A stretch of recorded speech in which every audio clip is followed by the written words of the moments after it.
नमस्कार दोस्तों, मैं प्रवीण कुमार दक्ष कंपटीशन में आपका स्वागत करता हूं। दोस्तों, आपका प्यार और स्नेह मुझे मिल रहा है।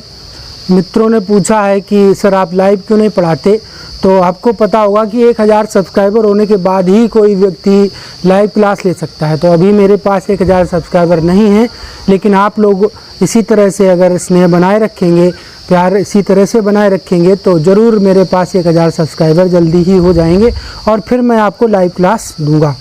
दोस्तों, इस बार मैं प्रश्न करवाने के बाद कुछ प्रश्न आपके करने के लिए छोड़ूंगा और उनके उत्तर, उनके आंसर जो हैं वो आप मुझे कमेंट करके भेज सकते हैं। तो चलिए मित्रों, देखते हैं हम साधारण ब्याज के अगले पार्ट को। तो हम देख रहे हैं दोस्तों, प्रश्न में हमसे क्या कहा जा रहा है। बहुत आसान प्रश्न है। कह रहा है एक्स में 10,000 रुपया का एक भाग, यानी 10,000 रुपया जो था हमारे पास, ये टोटल हमारे पास क्या था, धन था, और उसका एक भाग यानी इसे दो भागों में दिया जा रहा है। तो इसका जो फर्स्ट भाग था, ये फर्स्ट भाग, और ये इसका हो गया दोस्तों सेकेंड भाग। तो अब उसने कहा कि फर्स्ट भाग 8% पर, ये 8% पर, और शेष जो बचा दूसरा भाग ये 10% पर उधार दिया गया। उधार दिया तो औसत ब्याज जो मिला वो 9.2% मिला, यानी इस टोटल धन का जो ब्याज मिला वो 9.2% मिला, कुल ब्याज जो मिला। तो ये हमारा हो गया कुल ब्याज। तो कुल जो ब्याज मिला वो 9.2% मिला। तो उसने पूछा है कि उधार दिए गए भाग क्या हैं, यानी दोनों भाग बताने हैं मित्रों, फर्स्ट भाग और सेकेंड भाग, दोनों भाग क्या थे हमें बताने हैं।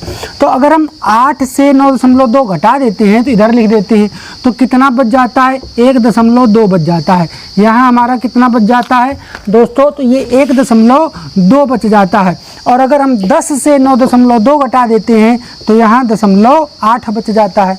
पता चल रहा हमें, अगर हम 10 से 9.2 घटा देंगे तो 0.8 बच जाता है। अब दोनों में दशमलव बराबर स्थान पर है तो दशमलव से दशमलव कैंसिल हो जाएंगे। तो अब 4 से इसको काट दें तो 4 दूनी 8 और 4 तिया 12, ये आ गया। यानी हमें पता चल गया कि जो हमारे भाग थे, जो हमारा फर्स्ट और सेकेंड, ये जो हमारे भाग थे, इन भागों का अनुपात जो था वो 2:3 था। तो इनका अनुपातिक योग कर ले हम, इनका अनुपातिक योग 2 + 3 यानी बराबर कितना हो गया दोस्तों, 5। अब उसने कहा दोनों भाग बताओ, तो दोनों भाग आसानी से बता सकते हैं, हम यही भाग कर देंगे।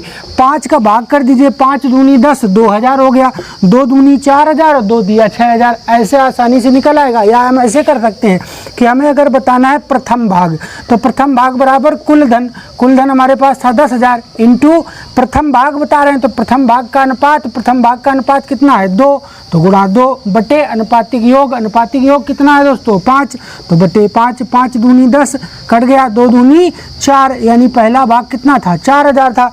तो दोस्तों जब पहला भाग 4000 था और टोटल धन था 10,000, 10,000 से 4000 घटा दें तो जो दूसरा भाग हमारा आया वो कितना आ गया, 6000 रुपया आ गया। बहुत आसान था। या फिर अनुपातिक योग 5 एकम 5 और 5 दूनी 10, इसको भाग कर दिया, कितना आ गया 2000, 2 दूनी 4000, ये पहला भाग आ गया, 2 तिया 6000, ये दूसरा भाग आ गया। इस तरह से बड़ा आसान प्रश्न है, आसानी से हम इसको कर लेंगे। अगला प्रश्न देखते हैं दोस्तों, आगे के प्रश्न में हमसे क्या कहा जा रहा है और उसे हम कैसे कर सकते हैं। अगला प्रश्न में हमसे कहा गया है कि राम ने 20,000 रुपया का कुछ 8% पर और शेष 4/3% पर उधार दिया। यदि कुल ब्याज 800 रुपया मिला तो 8% पर दिया गया धन बताओ। तो हमारे पास कुल ब्याज है, यहाँ पर हमें कुल जो ब्याज मिला है वो मिला है 800 रुपया। सबसे पहले हमें अच्छी तरह से पता है कि हमारे पास जो कुल धन है, हमारे पास जो कुल धन है दोस्तों वो है 20,000 रुपया। अब इस कुल धन को जो 20,000 रुपया है, इसको हम दो भागों में दे रहे हैं, एक फर्स्ट भाग है और एक सेकेंड भाग है, दो भागों में दे रहे हैं। तो जब हम पहले भाग को दे रहे हैं तो 8% पर दे रहे हैं, और दूसरे भाग को जब हम शेष भाग को दे रहे हैं तो वो 4/3% पर दे रहे हैं। लेकिन इस टोटल भाग की हमें औसत दर नहीं मालूम है, इसकी हमें औसत दर नहीं मालूम है। तो सबसे पहले हमें ये औसत दर निकालनी है। अगर ये औसत दर हमें मालूम हो जाए तो हम आसानी से इन दोनों भागों को कितना धन दिया गया था बता सकते हैं।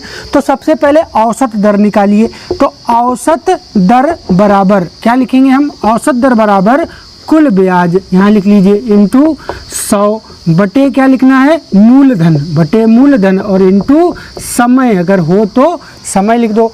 तो अब कुल ब्याज कितना मिला था आपको 800, तो 800 इंटू 100 बटे मूलधन, मूलधन कितना है इसका, राम ने 20,000 रुपया दिया था, तो बटे हो गया ये हमारा 20,000 इंटू समय 1 वर्ष। जब कोई समय कुछ नहीं होता तो 1 वर्ष माना जाता है, तो 1 लिख दिया। अब 1 2 3 4, 1 2 3 4, 2 चौको 8, कितनी आ गई औसत दर 4%। अब यहाँ रख दीजिए औसत दर आप 4%। तो देखिए हमने ये औसत दर यहाँ रख दी दोस्तों 4%। अब 8 और 4 घटाइए, 4 बचा, और इसको 4 से घटाइए तो कितना बचेगा, तो 4 तिया 12, 4 तिया 12, 12 से 4 घट गया, कितना बचा 8, 8 बटे 3। कैसे घटाया, 4 माइनस 4 बटा 3, तो 4 तिया 12, 12 माइनस 4, 8 बटा 3, ये बच गया। तो ये आ गई 8 बटा 3। अब इसका इसमें कर देंगे गुणा, तो आसानी से हमें ये पता चल जाएगा धन कितना था, किसका कितना धन था, तो पता चल जाएगा। तो कितना हो गया अब ये अनुपात इनका, तो देखिएगा इधर लिख देते हैं दोस्तों। तो अब हमसे वो कह रहा है कि ये था हमारा फर्स्ट धन, ये द्वितीय धन। तो देखिएगा फर्स्ट धन का अनुपात कितना है, ये 8 है, तो ये 8 हो गया। अब यहाँ 4 तिया हो गया 12, यानी दूसरे वाले धन का कितना हो गया यहाँ 12। तो अब 12 और 8 अनुपातिक योग कर दिया यहीं पर, तो 12 और 8 कितना हो गया दोस्तों 20। और उसने पूछा था, कह रहा था 8% पर दिया गया धन बताओ। तो अब हमें निकालना है कि 8% पर कितना धन दिया गया, तो 8% पर दिया गया धन बराबर कुल धन, कुल धन कितना है 20,000 है, इंटू अब 8% पर जो धन दिया गया था उसका अनुपात भी 8 है, तो इंटू 8, और बटे अनुपातिक योग कितना है 20, अनुपातिक योग कितना है 20, 20 एकम 20, 3 जीरो यहाँ हैं, तो ये कितना हो गया 8 एकम 8, यानी 8,000 रुपया 8% पर दिया गया धन आ गया है। तो हम यही कर सकते थे, 4 तिया 12 हो गया ये, यानी इसका अनुपात हो गया 8 और इसका अनुपात हो गया 12, 12 8 20, 20 एकम 20, यानी ये हो गया 1,000। अब 1,000 अट्ठे 8,000, 1,000 12 12,000, यानी 8% पर 8,000 रुपया दिया गया था। तो इस तरह से आसानी से प्रश्न को हमने लगा लिया है। अगला प्रश्न देखते हैं मित्रों। अगले वाले प्रश्न में हमसे कहा जा रहा है कि ए ने 40,000 रुपया, देखिए प्रश्न क्या कह रहा है, कह रहा है ए ने 40,000 रुपया 2 मित्रों को उधार दिया। अब देखिए 40,000 रुपया ये हमारे पास टोटल धन था ए के पास, और इसे फर्स्ट मित्र को और सेकेंड मित्र को उधार दिया गया है। कह रहा है प्रश्न कि उधार दिया गया वह पहले मित्र को 12,000 रुपया 8% दर पर देता है। ये पूछ रहा, कह रहा पहले मित्र को यानी फर्स्ट मित्र को 12,000 रुपया दिया गया है, 8% दर पर दिया गया है। अगर बटे 100 कर दें तो पहले मित्र से मिला ब्याज आपको पता चल जाएगा। ऐसा क्यों करेंगे, ब्याज क्यों निकालेंगे, क्योंकि आगे प्रश्न कह रहा है कि 8% दर पर दिया गया तथा कुल पर 10% लाभ चाहता है, यानी कुल धन था 40,000 और इस पर 10% लाभ चाहता है, तो यानी कुल कितना लाभ उसको मिलना चाहिए ये पता करना है। तो कुल लाभ कितना मिलना चाहिए, 0 से 0 कट गए, कुल लाभ कितना चाहता है दोस्तों 4,000 रुपया चाहता है। कुल लाभ 40,000 पर वो 4,000 रुपया चाहता है, लेकिन अभी तक उसने पहले मित्र को 12,000 रुपया का धन दिया है।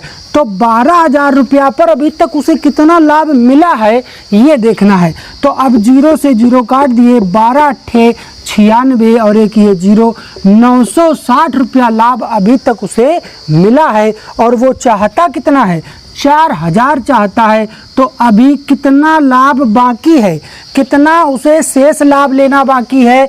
तो अब शेष कितना लाभ उसे चाहिए, शेष लाभ जो चाहिए वो चाहिए 4,000 माइनस 960, यानी बचता है 3,040 रुपया। ये लाभ दोस्तों अभी भी उसको चाहिए और ये लाभ उसे चाहिए। तो ये लाभ उसे चाहिए, यानी लाभ चाहिए मतलब उसे ब्याज चाहिए। और कितने धन पर चाहिए, तो 40,000 रुपया में 12,000 रुपया ही उसने अभी पहले मित्र को दिया था। तो शेष जो धन बचा है वो बचा है 28,000 रुपया।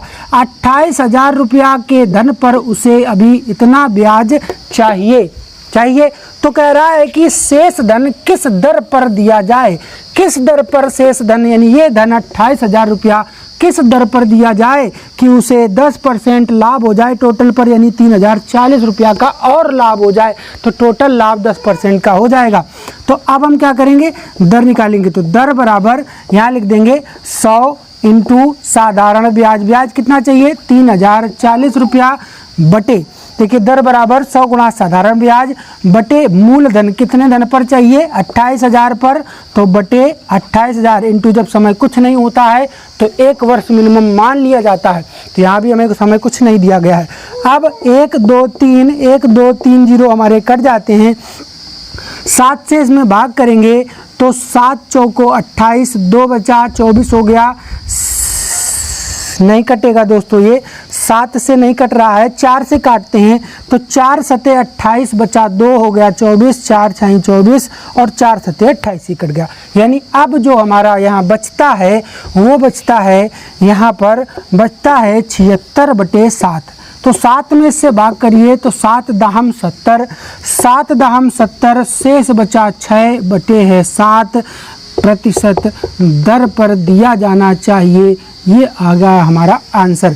शेष धन किस दर पर दिया जाना चाहिए, तो 10 से ही 6 बटे 60% की दर पर दिया जाना चाहिए। इस तरीके से मित्रों आसानी से हम प्रश्न को कर सकते हैं, और कुछ प्रश्न हम आपके करने के लिए अभी छोड़ रहे हैं, और दोस्तों आप उन प्रश्नों को करके उनके उत्तर हमें कमेंट कर सकते हैं। दोस्तों वीडियो को देखिए, लाइक कीजिए, सब्सक्राइब कीजिए, शेयर कीजिए। फिर मिलते हैं अगले वीडियो में। नमस्कार।